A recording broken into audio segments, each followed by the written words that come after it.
Welcome to Simon Says Trade. Today we're going to show you the trade we took on BA on Thursday, July 7th. This was on our watch list in our Discord channel. We also alerted this on our Twitter. As with all our stock trades, we were looking for a stock gapping up or down in the pre-market, and used the daily chart to begin our analysis. As you can see, BA was gapping up in the pre-market close to the previous day's high. Now onto our trade recap. We have a very strong opening candle closing above the previous day's high. Since we had a long bias on this stock, we were looking for clues to go long and a clear stop loss. By looking at the first 4 minutes, we are presented with a very obvious ascending triangle pattern. An ascending triangle is a continuation pattern that forms a triangle shape, which then leads to a breakout in the direction of the trend. So our trade looked like this.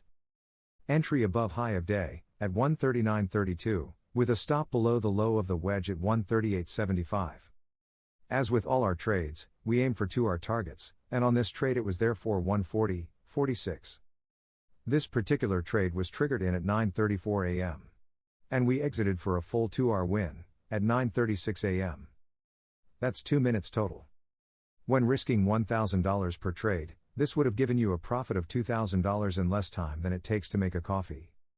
Had you held for 3R, you would have hit target 6 minutes later, at 9:42 a.m. We alert all 3 targets on our trades. Target 1 is 1R. Target 2 is 2R, and target 3 is 3R. You can manage your trade according to your plan, such as raising your stop loss to break even, at 1R. Alternatively, you can scale out of a trade by selling partial shares at each level.